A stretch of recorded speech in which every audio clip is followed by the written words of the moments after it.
أعوذ بالله من الشيطان الرجيم بسم الله الرحمن الرحيم يعتذرون إليكم إذا رجعتم إليهم قل لا تعتذروا لن نؤمن لكم قد نبأنا الله من أخباركم وسيرى الله عملكم ورسوله ثم تردون إلى عالم الغيب والشهادة فينبئكم بما كنتم تعملون صدق الله العظيم۔ قرآن حکیم کے مضامین کے خلاصے کے سلسلے میں آج پارہ نمبر 11 کا خلاصہ عرض کیا جا رہا ہے۔ 10ویں پارے کے آخر میں اللہ تعالیٰ نے اہل ایمان میں سے مخلص حضرات کا ذکر کیا اور منافقین کا بھی ذکر کیا۔ 10ویں پارے کے آخر میں اس بات کا ذکر ہو رہا تھا کہ غزوہ تبوک میں بعض منافقین نے مالی وسائل اور سواری کی استطاعت ہونے کے باوجود غزوہ تبوک میں شرکت نہیں کی تھی۔ اب 11ویں پارے کے آغاز میں اللہ تعالیٰ نے پھر اسی سلسلے کو آگے بڑھاتے ہوئے ذکر فرمایا کہ اللہ تعالیٰ نے نبی صلی اللہ علیہ وسلم کو تبوک سے واپسی پر راستے ہی میں یہ بتا دیا تھا کہ جب آپ مدینے پہنچیں گے تو منافق آپ کے سامنے مختلف قسم کے عذر پیش کریں گے کہ ہم انتہائی بڑی مجبوریاں ہمیں پیش آ گئی تھیں، اس لیے ہم غزوے میں شریک نہ ہو سکے، ورنہ ہم نے تو پختہ ارادہ کیا تھا کہ ہم ضرور غزوے میں شریک ہوں گے۔ نبی صلی اللہ علیہ وسلم کو اللہ تعالیٰ نے یہ بھی بتایا تھا کہ منافقوں نے قسمیں کھا کھا کر پھر آپ کو یقین دلانے کی کوشش کرنی ہے، لیکن آپ صلی اللہ علیہ وسلم کو چونکہ اللہ تعالیٰ سب کچھ بتا چکے تھے، اس لیے نبی صلی اللہ علیہ وسلم نے اس پر خاموشی اختیار فرمائی اور انہیں جھوٹا قرار نہیں دیا، لیکن ان کی اصلیت سب کے سامنے کھل کر آ گئی۔ پھر اللہ تعالیٰ نے منافقوں کے مقابلے میں مخلص مسلمانوں کی صفات بیان فرمائی، اور ایک صفت یہ بیان فرمائی کہ جو لوگ مومن ہیں اور اپنی غلطی کا اعتراف کر لیتے ہیں اور جھوٹ بول کر غلط کو صحیح قرار دینے کی کوشش نہیں کرتے اور بے جا عذر پیش کر کے اپنے آپ کو غزوے میں پیچھے رہنے کے بارے میں نہیں باتیں کرتے، اللہ تعالیٰ نے ان مسلمانوں کو مخلص قرار دیا، جس سے معلوم ہوا کہ انسان سے زندگی میں غلطی ہو جائے تو اپنی غلطی کا اعتراف کر لینا چاہیے اور جھوٹ بول بول کر اس غلطی کو صحیح کرنے کی کوشش نہیں کرنی چاہیے۔ پھر اس کے بعد آیت نمبر 107 میں اللہ تعالیٰ نے مسجد ضرار کا ذکر فرمایا، والذین اتخذوا مسجدا ضرارا، اور پھر یہاں اللہ تعالیٰ نے بتایا کہ اسلام کو نقصان پہنچانے کے لیے اور کفر اور نفاق کو فروغ دینے کے لیے اور مسلمانوں کے درمیان تفرقہ ڈالنے کے لیے مسجد ضرار تعمیر کی گئی تھی۔ ان منافقین نے نبی صلی اللہ علیہ وسلم سے درخواست کی تھی کہ آپ یہاں تشریف لائیں، اس میں بھی آپ ٹھہرا کریں، اس کا افتتاح بھی آپ فرما دیں، مگر اللہ تعالیٰ نے نبی صلی اللہ علیہ وسلم کو سختی کے ساتھ اس مسجد میں جانے سے، اس مسجد میں کھڑا ہونے سے منع کر دیا، یعنی مسجد ضرار میں۔ پھر اللہ تعالیٰ نے آیت 108 میں مسجد قباء کا اس کے اندر قیام کا حکم دیا کہ یہ وہ مسجد ہے جو کہ تقوی کی بنیاد پر قائم کی گئی ہے، اور وہ جو منافقین نے مسجد ضرار قائم کی تھی وہ لوگوں کے درمیان نفاق ڈالنے کے لیے اور مسلمانوں میں پھوٹ ڈالنے کے لیے بنائی تھی۔ پھر اس کے بعد کی آیات میں اللہ تعالیٰ نے اہل نفاق کے مقابلے میں اہل ایمان کا تذکرہ کیا، چنانچہ آیت نمبر 112 میں اللہ تعالیٰ نے ایمان والوں کی 9 صفات کا ذکر کیا۔ یہ آیت نمبر 9 اس پارہ نمبر 11 کے اندر سورہ توبہ کی ان آیات میں اللہ تعالیٰ نے بہت واضح طور پر ہمیں بتایا کہ کس طرح یہ انسان جو ہے وہ اپنے اندر خوبیاں پیدا کر کے اللہ کا نیک بندہ بن سکتا ہے۔ چنانچہ آیت نمبر 112 میں اللہ تعالیٰ نے ایمان والوں کی 9 صفات بیان فرمائی۔ نمبر 1، یہ توبہ کرنے والے ہوتے ہیں۔ نمبر 2، عبادت کرنے والے ہوتے ہیں۔ نمبر 3 اللہ کی تعریف کرنے والے ہوتے ہیں، نمبر 4 روزہ رکھنے والے ہوتے ہیں، نمبر 5 رکوع کرنے والے ہوتے ہیں، نمبر 6 سجدہ کرنے والے ہوتے ہیں،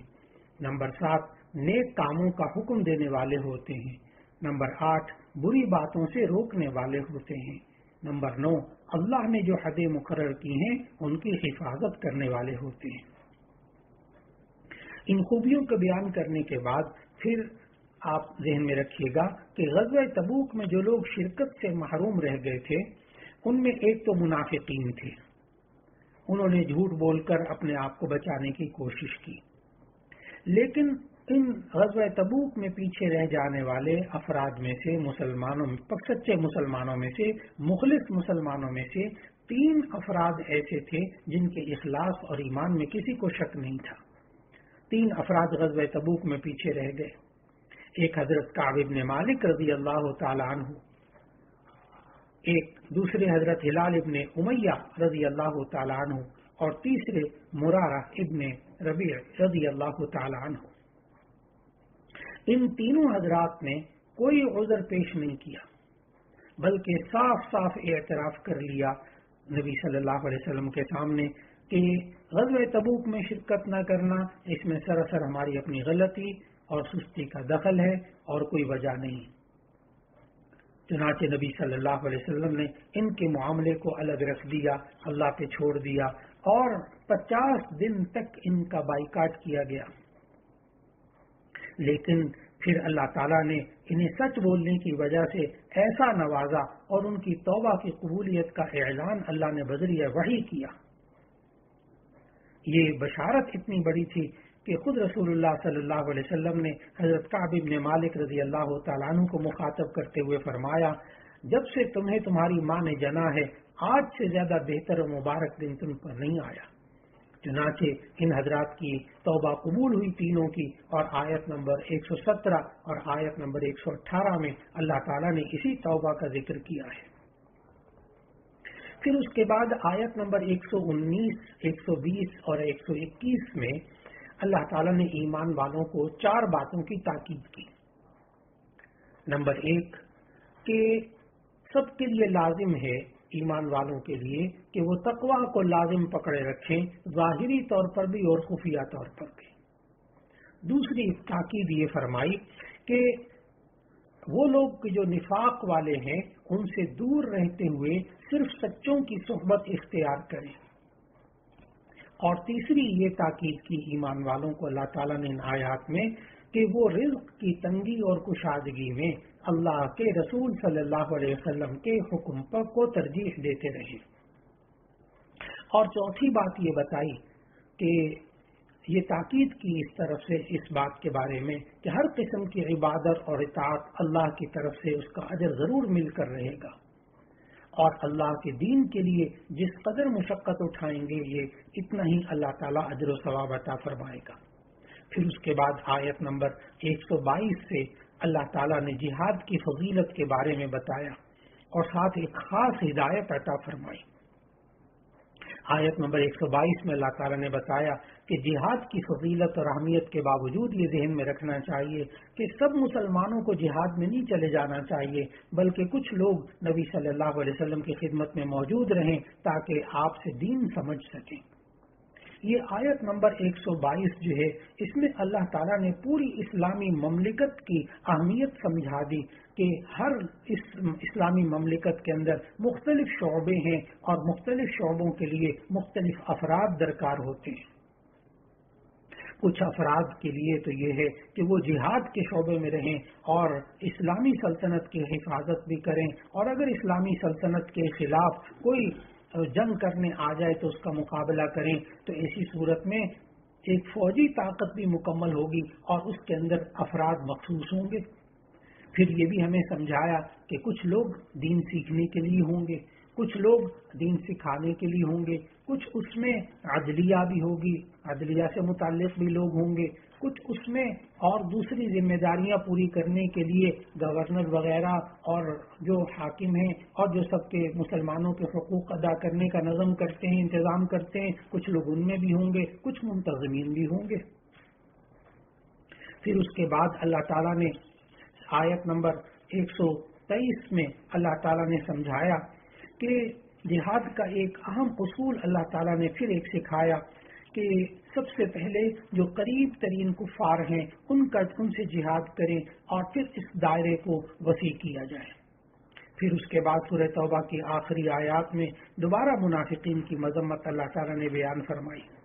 اور فرمایا کہ ان منافقوں کو کچھ بھی نصیب نہیں ہوگا، نہ دین نہ دنیا، اور یہ فکر و عمل کے اعتبار سے ان کی گندگی میں اور اضافہ ہی ہوتا رہے گا. پھر اس صورت کے آخر میں اللہ تعالیٰ نے نبی صلی اللہ علیہ وسلم کی شان بیان کی اور اللہ تعالیٰ نے اپنے 99 ناموں میں سے 2 نام نبی صلی اللہ علیہ وسلم کے لیے بیان فرمائے، یعنی رؤوف الرحیم، کہ نبی صلی اللہ علیہ وسلم پوری امت بلکہ ساری انسانیت کے حق میں بڑے شفیق اور نہایت مہربان تھے. پھر اس کے بعد سورہ توبہ کی آخری آیت جس میں اللہ تعالیٰ نے انسان کو ایک زندگی بھر کے لیے اصول سکھایا کہ انسان کو اللہ پر توکل کرنا چاہیے، اللہ کو ہی اپنی تمام مصیبتوں میں کافی سمجھنا چاہیے. آخری آیت کے اندر اللہ تعالیٰ نے یہ بات ایمان والوں کو سکھائی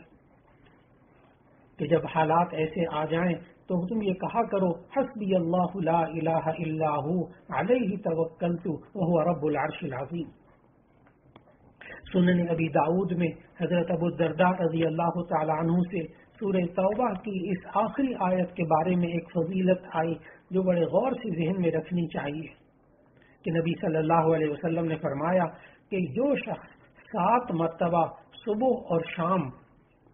یہ آیت پڑھ لے 7 مرتبہ تو اللہ تعالیٰ اس کی تمام فکروں اور غموں کے لیے کافی ہو جاتا ہے. انسان فکر و پریشانی کے لمحات انسان کی زندگی میں اگر آ جائیں تو سورہ توبہ کی آخری آیت ذہن میں رکھنی چاہیے، حسبی اللہ لا الہ الا ہو علیہ توکلت وہو رب العرش العظیم. اسی پر سورہ توبہ کا اختتام ہو رہا ہے.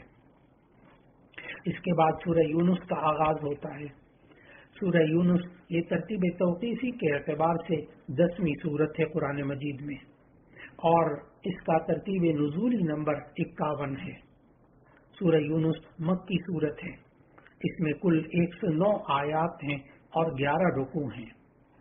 اس سورت کا نام سورہ یونس اس لیے رکھا گیا کہ اس سورت کی آیت نمبر 98 میں اللہ تعالیٰ نے یونس علیہ السلام کی قوم کا قصہ ذکر کیا، اس لیے سورت کا نام حضرت یونس علیہ السلام کے نام پہ سورہ یونس رکھا گیا. سورت کی ابتدا اللہ تعالیٰ کی کتاب اور رسول اللہ صلی اللہ علیہ وسلم کے ذکر سے ہوتا ہے.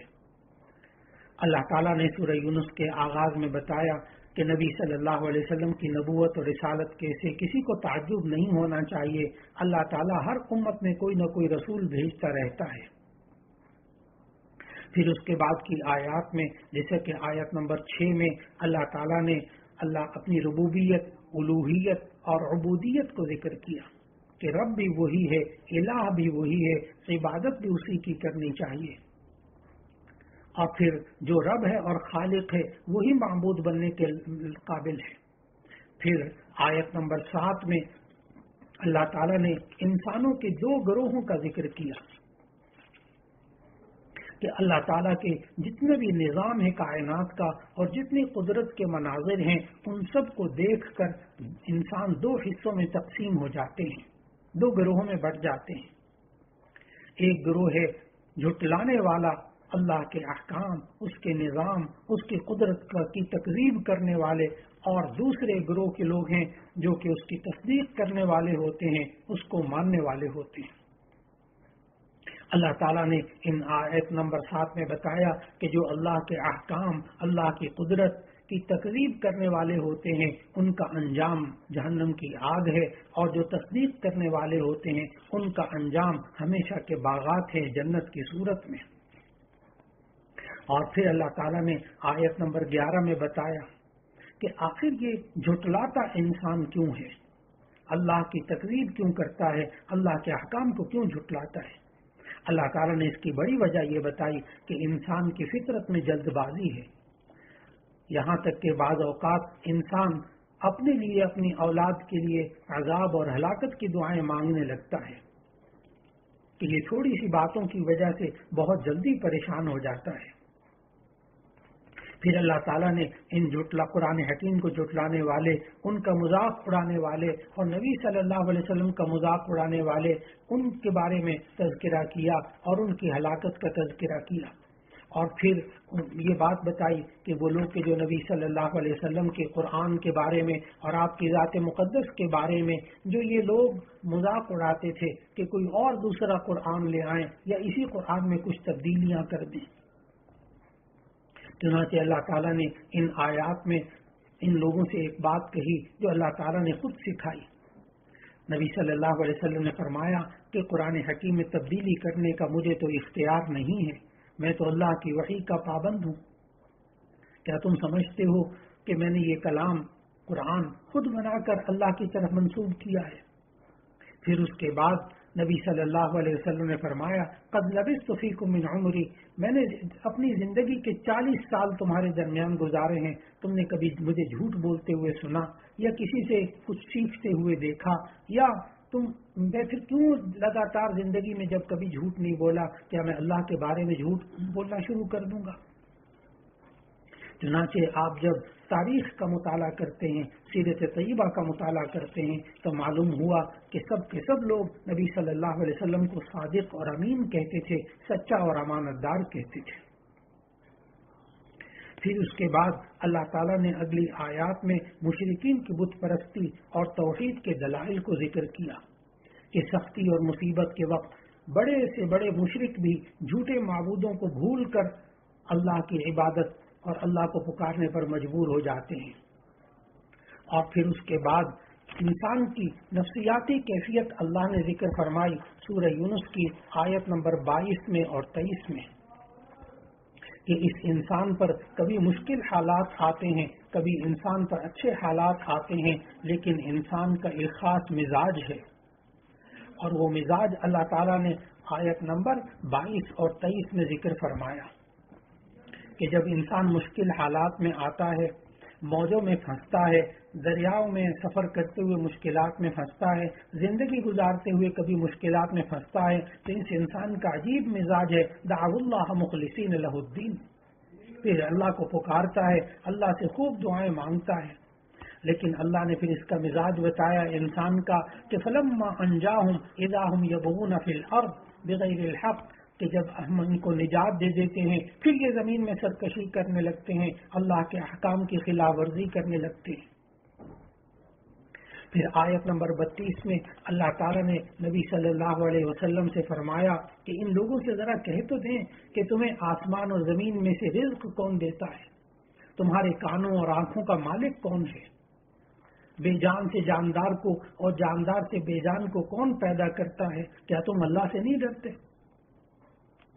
معلوم ہوا یہ انسان اپنی زندگی کے اندر اللہ کی قدرت اور اپنے جسم کے اندر جو اللہ نے نشانیاں رکھی ہیں ان میں غور کرے تو انسان کو اللہ کی معرفت حاصل ہو جاتی ہے۔ پھر اللہ تعالیٰ نے قرآن مجید کے حوالے سے اس کو ایک معجزہ قرار دیتے ہوئے دعویٰ کیا آیت نمبر 38 کے اندر کہ قرآن حکیم کی صداقت کے حوالے سے یہ چیلنج کیا ان لوگوں کے کہ اگر تم یہ کہتے ہو کہ یہ انسانی کلام ہے تو پھر تم بھی اس جیسی کوئی صورت بنا کر لے کر آ جاؤ۔ چنانچہ ان لوگوں نے کوشش بھی کی لیکن قرآن مجید کے کلام کے مقابلے میں کوئی صورت کیا ایک صورت اور ایک آیت نہ بنا سکے۔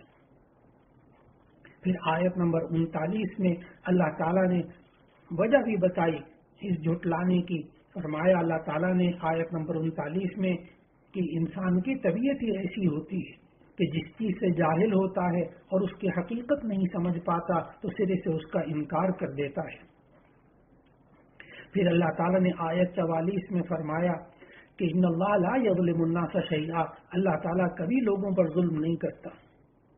یہ انسان ہے جو اپنے آپ پر اللہ کی بات کو نہ مان کر اللہ کا انکار کر کے یہ انسان اپنے اوپر خود ظلم کرتا ہے۔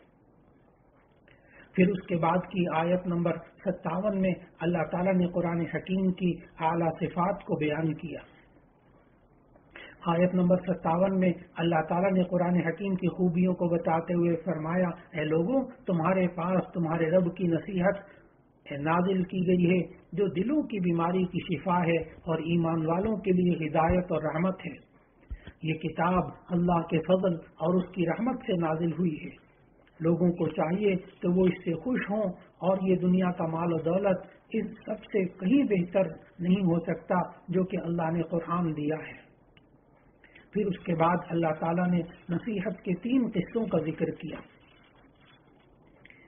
اور اس میں سب سے پہلے اللہ تعالیٰ نے نوح علیہ السلام کا ذکر کیا کہ کس طرح نوح علیہ السلام کی قوم یہ شرک میں مبتلا ہوئی اور اللہ تعالیٰ بت پرستی میں مبتلا ہوئی، اور اللہ تعالیٰ نے 950 سال کا زمانہ عطا فرمایا جس میں پوری زندگی حضرت نوح علیہ السلام نے تبلیغ میں گزار دی، لوگوں کو سمجھانے میں گزار دی۔ لیکن اس کے باوجود جن لوگوں کو ہدایت ملنی تھی وہ نوح علیہ السلام کی بات کو مانتے رہے اور ان کی اس کشتی میں سوار ہوئے تھے، لیکن باقی لوگ ان کے بارے میں نوح علیہ السلام نے جو اللہ سے مانگا، اللہ نے ان کے حالت کو اس طرح کر دیا کہ دنیا سے ان کا نقشہ مٹ گیا اور وہ سارے کے سارے غرق کر دیے گئے۔ پھر دوسرا قصہ حضرت موسیٰ اور حضرت ہارون علیہ السلام کا ذکر کیا کہ جس میں فرعون نے خدائی کا دعویٰ کیا تھا اور اس کے مقابلے میں جادوگروں کا واقعہ ذکر کیا کہ کس طرح حضرت موسیٰ علیہ السلام نے ان جادوگروں کی رسیوں کے مقابلے میں اپنی لاٹھی کو ڈالا اور وہ سارے سانپوں کو نگل گئی، اور اس طرح سارے کے سارے جادوگروں نے اسلام قبول کر لیا۔ پھر اس کے بعد سورہ یونس کے اندر تیسرا قصہ حضرت یونس علیہ السلام کا ہے، جن کے اسی نام پہ یہ سورت کا نام سورہ یونس رکھا گیا تھا۔ اور قرآن حکیم میں یہاں اللہ تعالیٰ نے ان کو مچھلی والے کی صفت سے ذکر کیا کہ دراصل وہ یونس علیہ السلام اپنی قوم کے ایمان سے مایوس ہو کر اللہ کا عذاب آنے کو یقینی دیکھ کر نینوا کی سرزمین چھوڑ کر چلے گئے۔ آگے جانے کے لیے جب وہ کشتی میں سوار ہوئے تو کشتی والوں نے سمندر میں طغیانی کی وجہ سے انہیں سمندر میں پھینک دیا۔ ایک بڑی مچھلی نے انہیں نگل لیا یونس علیہ السلام کو۔ اللہ تعالیٰ نے مچھلی کے پیٹ میں بھی ان کو زندہ رکھا، اور پھر وہاں اللہ تعالیٰ نے وہی آیت کریمہ کے الفاظ سکھائے، لا الہ الا انت سبحانک انی کنت من الظالمین۔ اے اللہ، تیرے سوا کوئی عبادت کے لائق نہیں ہے، بے شک میں ہی ظلم کرنے والا تھا، تیری ذات تو ہر عیب سے پاک ہے۔ یہ وہ آیت کریمہ ہے کہ جس کی بنا پر حضرت یونس علیہ السلام کو اللہ تعالیٰ نے مچھلی کے پیٹ سے نجات عطا فرمائی۔ اللہ تعالیٰ نے سمجھایا وَكَذَلِكَ نُنْجِي الْمُؤْمِنِينَ، اسی طرح ہم ایمان والوں کو نجات دیتے ہیں۔ لیکن اللہ تعالیٰ نے یہ بھی سمجھایا کہ اگر یونس علیہ السلام مچھلی کے پیٹ میں یہ کلمات نہ کہتے لَلَبِثَ فِي بَطْنِهِ إِلَىٰ يَوْمِ يُبْعَثُونَ، تو پھر قیامت تک وہ مچھلی کے پیٹ میں رہتے۔ معلوم ہوا کہ انسان مشکل حالات میں آئے تو یہ آیت کریمہ پڑھنی چاہیے، اللہ تعالیٰ پھر مشکل حالات میں سے انسان کو نکال لیتا ہے۔ اللہ تعالیٰ نے فرمایا فَنَجَّيْنَاهُ مِنَ الْغَمِّ وَكَذَلِكَ نُنْجِي الْمُؤْمِنِينَ کہ اللہ تعالیٰ نے یونس علیہ السلام کو اس غم سے نجات دی ہے، اسی طرح ہم ایمان والوں کو بھی نجات دیں گے۔ پھر ایسا ہوا کہ وہ جو نینوا کی قوم تھی، یعنی یونس علیہ السلام کی قوم تھی نینوا میں رہنے والی، ان کی قوم کے مرد، عورتیں، بچے اور بڑے سب صحرا میں نکل گئے۔ انہوں نے آہوزاری اور توبہ استغفار شروع کی اور سچے دل سے ایمان قبول کر لیا، تو اللہ تعالیٰ نے آتے ہوئے عذاب کو ٹال دیا۔ پورے قرآن مجید کا آپ مطالعہ کیجئے تو آپ کو معلوم ہوگا کہ تمام قوموں میں سے جس قوم پر عذاب آیا صرف اور صرف یونس علیہ السلام کی قوم تھی کہ جس کی توبہ اور استغفار کی وجہ سے عذاب قریب ترین پہنچ چکا تھا، لیکن اللہ تعالیٰ نے توبہ اور استغفار کی وجہ سے اس عذاب کو ٹال دیا۔ معلوم ہوا اللہ تعالیٰ نے ہمیں ان آیات میں سمجھایا کہ یہ انسان جب مشکل حالات آ جائیں اور اللہ کا عذاب سر پہ نزدیک نظر آئے تو ایسی صورت میں یہ انسان اگر اس وقت بھی توبہ اور استغفار کر لے تو اللہ تعالیٰ اس عذاب کو ٹال دیتا ہے۔ پھر اللہ تعالیٰ نے سورہ یونس کے آخری آیات میں نبی صلی اللہ علیہ وسلم کو اور ایمان والوں کو بشارت دی کہ اللہ کی مدد قریب ہے اور بالآخر اہل ایمان نجات پا جائیں گے۔ سورہ یونس کی ابتدا قرآن حکیم کے ذکر سے شروع ہوئی تھی اور اس کا اختتام بھی قرآن مجید اللہ کی کتاب کے تذکرے سے ہوا۔ فرما دیجئے اے انسانوں، تمہارے پاس تمہارے پروردگار کی طرف سے حق یعنی قرآن آ چکا، جو کوئی ہدایت حاصل کرتا ہے تو اس کا ہدایت کا فائدہ اسی انسان کو ہوگا۔ آیت نمبر 108 109 میں فرمایا، اے نبی صلی اللہ علیہ وسلم، آپ اسی کی اتباع کیجئے جو کلام آپ کی طرف وحی کیا جاتا ہے، اور صبر کیجئے یہاں تک کہ اللہ فیصلہ کر دے، اور وہ سب سے بہتر فیصلہ کرنے والا ہے۔ پھر اس کے بعد 11ویں پارے کے بالکل آخر میں آخری صفحے پر سورہ ہود کا آغاز ہوتا ہے۔ 11ویں پارے میں سورہ ہود کی ابتدائی 5 آیتیں ہیں اور باقی جو سورہ ہود کا حصہ ہے وہ 12ویں پارے میں ہے۔ سورہ ہود کا آغاز کیونکہ 11ویں پارے کے آخر میں ہو رہا ہے، سورہ ہود یہ ترتیب توقیفی کے اعتبار سے سورت نمبر 11 ہے اور ترتیب نزولی کے اعتبار سے یہ سورت نمبر 52 ہے۔ سورہ ہود یہ مکی سورت ہے اور اس میں 123 آیات ہیں اور 10 رکوع ہیں۔ سورہ ہود کا نام سورہ ہود اس لیے رکھا گیا کہ اس میں آیت نمبر 50 سے لے کر آیت نمبر 60 تک یہ ہود علیہ السلام کے اور ان کی قوم کا تذکرہ موجود ہے، اس لیے سورت کا نام سورہ ہود رکھا گیا۔ ہود علیہ السلام وہ پیغمبر ہیں جو قوم عاد کی طرف بھیجے گئے اور ان کی ہدایت کے لیے اللہ تعالیٰ نے ان کو بھیجا۔ سورہ ہود کی ابتدائی 5 آیتیں 11ویں پارے کے اندر موجود ہیں اور اس سورت کی ابتدا میں قرآن کریم کی عظمت اور شان کو بیان کیا کہ یہ قرآن مجید اپنی آیات، معانی اور مضامین کے اعتبار سے محکم کتاب ہے اور اس میں کسی بھی اعتبار سے فساد اور خلل نہیں آ سکتا۔ پھر اس سورت کے اندر جو 5 آیتیں آئیں، ان 5 آیتوں میں اللہ تعالیٰ نے اس کتاب اللہ کی شان کو بیان کیا اور اللہ کی کتاب کی شان کو بیان کرنے کے بعد پھر 11ویں پارے کے آخری آیات میں اللہ تعالیٰ نے سمجھایا کہ یہ وہ اللہ ہے جو کہ دلوں کے بھید کو جانتا ہے، یعلم ما یسرون وما یعلنون انہ علیم بذات الصدور، یہ وہ اللہ ہے جو کہ چھپی ہوئی باتوں کو بھی جانتا ہے اور اعلانیہ باتوں کو بھی جانتا ہے، سینوں کی باتوں کو بھی جاننے والا ہے۔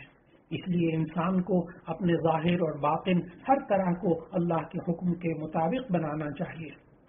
اللہ رب العزت ہم سب کو قرآن مجید کی تلاوت کرنے، اس کو سمجھنے اور اس کے مطابق زندگی گزارنے کی توفیق عطا فرمائے اور اس قرآن حکیم کے پیغام کو لوگوں تک پہنچانے کی توفیق عطا فرمائے۔ وآخر دعوانا ان الحمد للہ رب العالمین۔